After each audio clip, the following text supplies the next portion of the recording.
Bayan walang may iwan at walang mapapabayaan. Yan ang pagtitiyak ni Pangulong Ferdinand R. Marcos Jr. sa mga Pilipino sa harap ng pagtaas ng bilihin sa merkado lalo na ng langis. Kaugnay niyan, inilatag ng Pangulo ang direksyon na tatahakin ng pamahalaan para masigurong may takbuhan at sandalan ang bawat Pilipino sa oras ng pangangailangan. Ating pong tunghayan.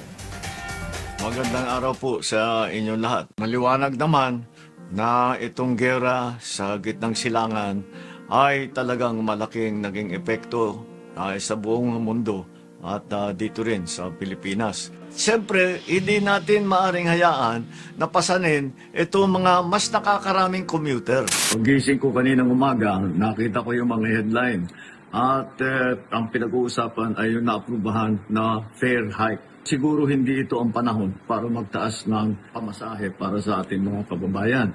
Kaya tinutos ko sa DOTR na suspindihin muna ang fare hike. Ang mga lambas, libreng sakay program natin, nationwide at operational pa rin sa Metro Manila, sa Metro Cebu at sa Metro Davao. Sa LRT2 at MRT3 naman ay may 50% na diskwento simula March 23. Yung Blue Beep cards na may 50% discount, habang ang White Beep card ay patuloy ang 50% discount para sa mga PWD, senior at estudyante. Ang pag-release naman ng mga iba pang mga pondo para sa mga cash relief at subsidies ay patuloy sa iba't ibang mga ahensya. Fuel subsidies sa DOTR ay nai-release na. Halos 100,000 na tricycle driver ang nabigyan ng Marso ng abente, pati na rin ang nationwide rollout para sa ibang transportation sector workers na magsisimula sa April 6. Naintindihan natin ang sigaw ng mga nagpoprotesta na kababayan nating nasa sektor na ito. Pero gusto kong ulitin sa inyo, hindi kayo maiiwanan, hindi kayo pababayaan ng pamahalaan.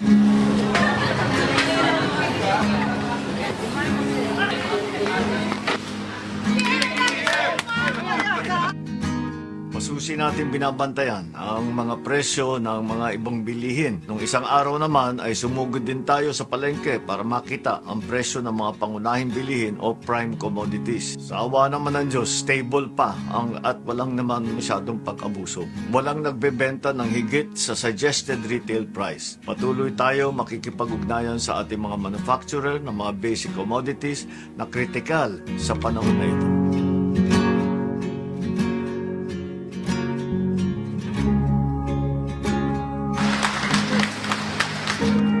Sa bigas naman, ongoing pa rin ang 20 peso rice sa 177 na LGU at pararamihin pa natin yan. Napapag-usapan din ang paglalagay ng price cap muna sa bigas. Abagan po natin ito. So sa bigas, wala tayong problema, sapat ang supply at nakokontrol pa natin ang presyo. Fuel subsidies din ang nag-aabang para sa mga magsasaka at mangingisda. Ongoing na talaga yung mga programang yan.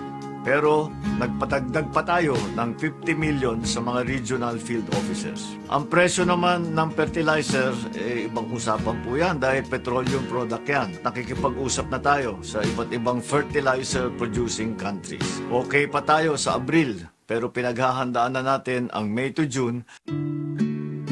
Sa supply naman ng kuryente, kinakausap ang mga power generation company upang madagdagan pa ang kapasidad ng ating mga grid sa susunod na 60 days. 23 power project na may kapasidad ng 900 megawatts ang inaasahang mag-o-online para makatulong sa supply. Ongoing din ang koordinasyon sa paggamit ng malampaya natural gas na full capacity para madagdagan naman ang supply natin sa kuryente. Tungkol naman sa supply ng langis, nakikipag-usap na po tayo sa mga bansa na ating mga trade partner gaya ng India. Ngunit sinasama na natin lahat ng mga iba at tinalapitan ang China, Japan, Thailand, Brunei, South Korea patungkol sa mga posibleng supply arrangement. Maganda naman ang naging usapan natin, buti na lang at talagang kinakaibigan natin sila at sila ay handang tumulong sa atin.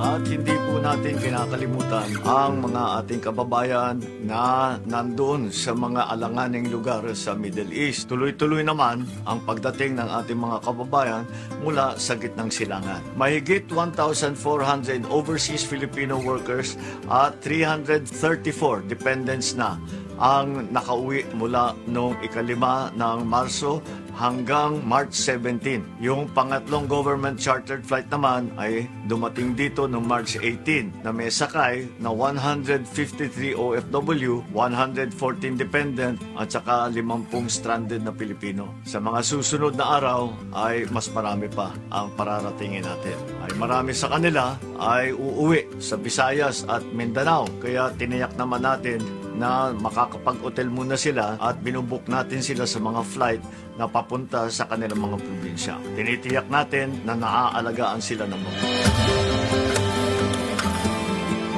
Ngayon ang panahon para magtulungan. Ngayon ang panahon para maipakita natin sa buong mundo ang katangian ng bayanihan na nasa puso ng bawat Pilipino. Bawat isa sa atin ay may magagawa namang paraan para makatulong. Pagtitipid man, magtulong sa kapwa, o kahit sa pamamahagi ng tamang impormasyon at hindi pagkakalat ng fake news. Huwag naman sana tayong magdagdag pa sa problema. Lahat tayo ay kailangan magtulungan. Alalahanin natin ang pagmamahal natin sa ating mga kababayan. Huwag natin kakalimutan na kapag pinabayaan natin ang isa sa atin, napabayaan na natin ang buong bansa. Asahan naman ninyo na nandito lang ang pamahalaan bilang inyong takbuhan at sandalan. Maraming salamat po.